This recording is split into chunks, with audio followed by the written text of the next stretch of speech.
अब प्रोग्राम में बात करेंगे फ़लस्तीन पर इस्राएली बर्बरियत और जारहियत के हवाले से, जो कोई नई बात तो नहीं है, लेकिन इस दफ़ा जो इसराइल फ़लस्तीन जंग जारी है उसने पूरी दुनिया के ज़मीर को झंझोड़ दिया है और पूरी दुनिया में इस पर जो है वो इस पर बात की जा रही है। ख़ासतौर पर फ़लस्तीनियों की शहादत, एक बड़ी तादाद फ़लस्तीनियों की इसराइल ने अपनी बर्बरियत से शहीद कर दी है। इसी मामले पर बात करेंगे। मेरे साथ मौजूद हैं पाकिस्तान फ़लस्तीन फाउंडेशन के general secretary doctor Sabir Abu Maryam साहब। अस्सलाम वालेकुम डॉक्टर साबिर अबू मरियम साहब, बहुत शुक्रिया प्रोग्राम के लिए वक्त निकालने पे।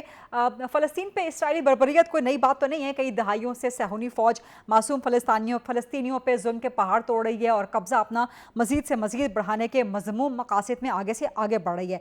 हमास की जानिब से इसराइल पे जो हमला किया गया, उसके बाद इसराइल ने गज़ा पे बमबारी का नया सिलसिला शुरू कर दिया। तो आप बताएं कि आप किस तरह देखते हैं सारी सिचुएशन को और इसका इम्पैक्ट क्या होगा मसला फ़लस्तीन पे? बिस्मिल्लाहिर्रहमानिर्रहीम। सबसे पहले तो मैं पाकिस्तानी अवाम की तरफ से, पाकिस्तान के लोगों की तरफ से फ़लस्तीनी मुज़ाहमत, जहाद इस्लामी, हमास और दीगर ग्रोहों को उन्होंने एक मुश्तरका जवाबी कार्रवाई में फ़लस्तीन और पूरी उम्मत मुस्लिमा के सर को फ़ख्र से बुलंद किया है, उनको खराज तहसीन पेश करता हूँ और मुबारकबाद देता हूँ।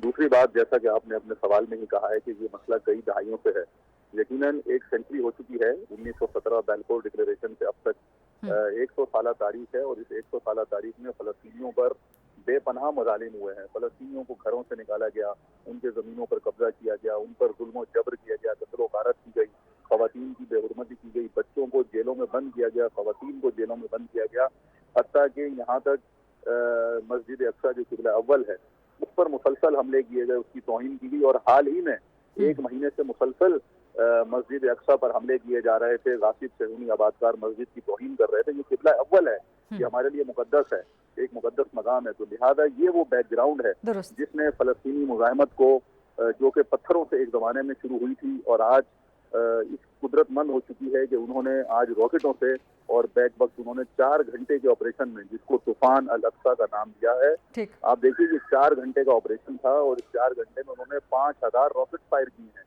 7 गासिब शहरों को उन्होंने वहाँ पे निशाना बनाया है। अच्छा, ये बताइए डॉक्टर साबिर साहब, ये बताइए कि इस जो हालिया कशीदगी है, इसमें अमेरिका ने हमेशा की तरह इसराइल की हिमायत का ऐलान कर दिया है, जबकि यूएन सिक्योरिटी काउंसिल का जो इजलास था, हंगामी इजलास, वो बेनतीजा ख़त्म हो गया। तो आपको लगता है कि इस वक्त गज़ा में अमन के लिए जो आलमी दुनिया की कोशिशें हैं वो संजीदा हैं? कितनी संजीदा हैं और क्या अभी भी जंगबंदी हो सकती है फौरी?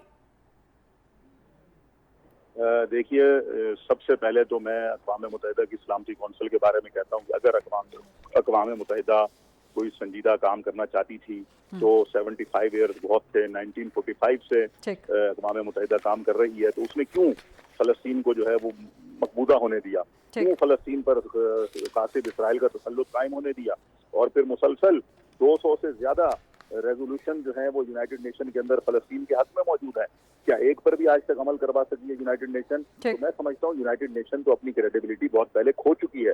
अगर यूनाइटेड नेशन की कोई क्रेडिबिलिटी होती तो दुनिया के अंदर जंगें ना होती, वो इराक के अंदर कत्ल गारत ना होती, अफगानिस्तान खंडरात में तब्दील ना होता, अमरीका की बदमाशी इन पूरे इलाकों में ना होती। लिहाजा इस वक्त जो सिचुएशन है, अगर मैं ये समझता हूँ जो आपने सवाल किया है, इसके मुताबिक अगर हम बात करें तो सिचुएशन इस वक्त सिर्फ और सिर्फ ये है कि गासिब सहूनी हुकूमत को पीछे धकेला जाए, उसको फिलफौर हटाया जाए, मकबूजा इलाकों को आज़ाद करवाया जाए, क्योंकि ये जो जंग है ये अपने इलाके वापस लेने की है, अपने घर को वापस लेने की लड़ाई है।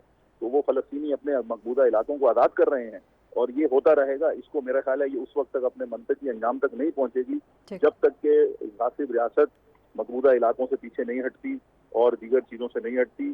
फिर ये बाद में डिसाइड होगा कि गासिब रियासत का मुस्तकबिल क्या है, क्योंकि इस वक्त जो मुस्तकबिल की बात है वो इस इसराइल के मुस्तकबिल का जो है वो मुस्तकबिल ज़ेरे सवाल आ गया है। तो मैं ये समझ रहा हूँ कि इस वक्त जैसा कि आपने कहा भी है कि सलामती कौंसिल का इजलास बगैर नतीजे के, ठीक है। तो इस वक्त बहुत बहुत शुक्रिया डॉक्टर साबिर अबू मरियम साहब प्रोग्राम में बात करने के लिए।